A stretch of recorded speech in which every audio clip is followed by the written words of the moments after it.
Bonjour Violette d'Orange, vous êtes la Benjamine de ce Vendée Globe. Vous êtes aussi un petit peu devenue la star de ce Vendée Globe. Voilà, 23 ans et vous avez terminé donc ce premier Vendée Globe donc dimanche. Comment ça va déjà? Première question après ce périple de 90 jours, 22 heures, 37 minutes et 9 secondes. C'est beaucoup de soulagement d'arriver au bout de cette aventure et de retrouver ses proches. C'est une émotion qui est juste incroyable. Après 3 mois, c'était très long, donc ça fait vraiment du bien de retrouver la Terre. Et puis c'est aussi beaucoup de chamboulements de voir tout cet engouement autour du projet. Vous avez pu récupérer un petit peu? Pas trop. Pas trop, non. Ça se voit pas. Ça s'enchaîne. Ça se voit pas. Je voulais qu'on voit les images de votre arrivée. On les voit là, ces images où vous aviez voilà, des milliers de personnes qui sont là pour vous acclamer. Oui. Vous vous attendiez quand même à un engouement, un enthousiasme pareil à votre arrivée, Violette d'Orange?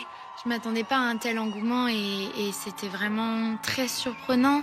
Le fait de revoir des visages, ça fait une sensation assez bizarre après 3 mois. Et non, sur ce moment-là, je pense que j'étais vraiment sidérée. J'étais sortie de mon corps, quoi. Je ne comprenais pas ce qui se passait. La solitude, justement, parce que vous dites, j'ai passé 3 mois en mer seule et ça m'a fait bizarre de revoir tout ce monde. La solitude vous a pesé ou pas tant que ça? Oui, alors la solitude, non. Je me suis jamais sentie seule au monde.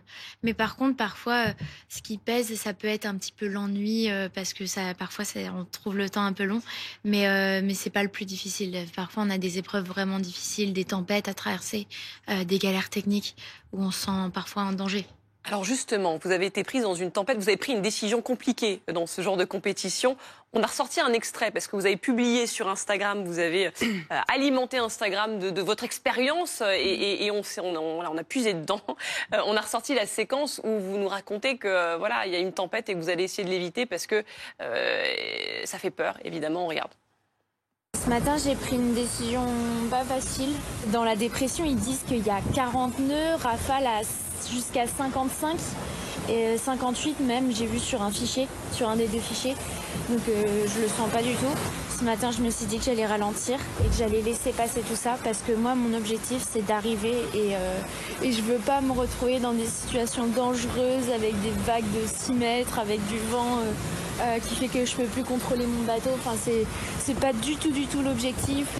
Ouais, 40 nœuds, ça représente quoi pour nous qui n'y connaissons pas? C'est des vagues de 6 mètres, c'est ce que vous dites? C'est vraiment ça que vous avez échappé oui, parfois, au maximum sur toute la course, j'ai eu du 6 mètres de houle et 40 nœuds, il faut faire fois 1,8. Donc, ça pour remettre en kilomètres/heure. Donc, ça représente quand même une sacrée force de vent. Et à partir de 40 nœuds, ça commence à être un petit peu une tempête, quoi. J'aime bien un petit peu une tempête. Ouais, et où est-ce que vous avez eu le plus peur? À plusieurs moments, déjà dans l'entrée des mers du Sud, je me suis retrouvée face à une première tempête et là j'ai eu un peu l'angoisse avant d'y arriver. Et les vagues, c'est là où j'ai eu les vagues de 6 mètres et c'était compliqué. Le bateau plante en fait au bout de la vague et puis on en discutait après. Parfois le bateau peut se coucher sur le côté s'il y a une survente dans les voiles ou s'il y a une vague qui roule du mauvais côté. Donc faut être un petit peu tout le temps sur le qui-vive en fait dans les tempêtes. Et on pense quoi justement dans ces moments-là? On est toute seule, vous n'avez que 23 ans. Comment on fait pour faire face? Il y a un vrai travail de préparation mentale, une préparation physique. Je sais aussi comment réagir, les gestes qu'il faut faire à bord du bateau pour me mettre en sécurité. Et après, la peur, elle peut quand même rester présente et il y a rien à faire. Comment on se prépare? Ça prend combien de temps et qu'est-ce qu'on fait pour se préparer? Je prépare ce projet depuis 4 ans officiellement, mais c'est des années de navigation. J'ai commencé là, voilà, 7 ans. Et il y a déjà tout un parcours de qualification pour arriver au Vendée Globe. Mais quand est-ce que vous avez décidé du coup de faire le Vendée Globe? À 11 ans, vous aviez déjà cette idée en tête? Non, c'était un rêve. Je connais le Vendée Globe depuis toute petite, mais c'était pas concret. Et c'est devenu vraiment concret à partir de 2020, où j'ai commencé à en parler, à chercher les financements pour un tel projet. Autre séquence qui nous a marqué, le moment où le mât avait un problème et nécessitait une réparation. Le mât de 28 mètres de haut, c'est ça? On regarde la séquence. réussi à récupérer la pièce, je suis en haut du mât. Ça bouge pas mal. Ça. 28 mètres de hauteur, c'est un truc de fou. C'était cette pièce qui s'était cassée. Donc je suis allée la chercher en tête de mât, à la drisse tout en haut qui va moins servir.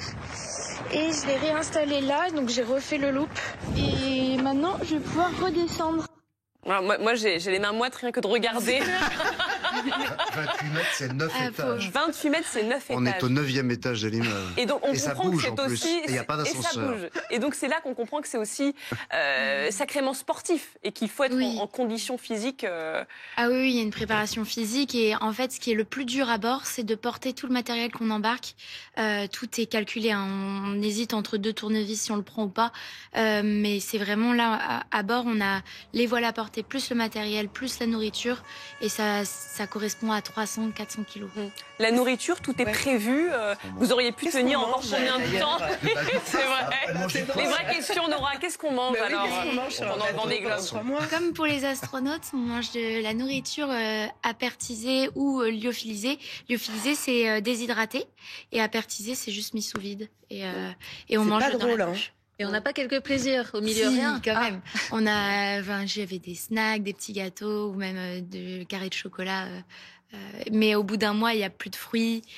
Et après, ce qui m'a manqué, c'est les légumes.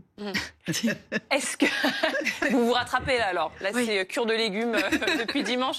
Est-ce que vous avez un message à faire passer aux jeunes qui nous regardent? C'est les vacances, il y a peut-être des jeunes devant BFM TV là qui nous Les regardent. stages de voile, les premiers. Voilà.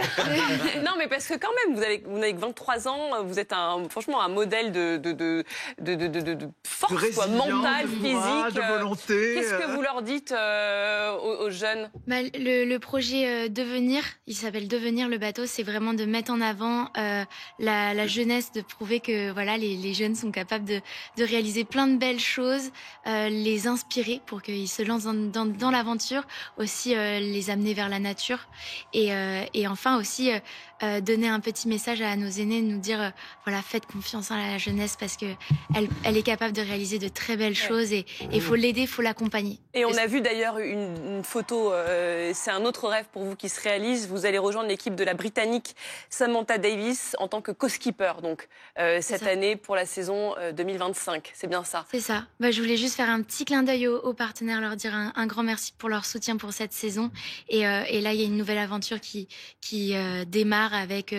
je vais rejoindre le projet avec Samantha Davis pour la saison. Bravo à vous, merci. Non, je suis désolée, Nora. On peut savoir ce qu'il y a dans ce projet? Ça veut dire que vous allez faire d'autres courses? Oui, je vais faire des courses en double, traverser de l'Atlantique.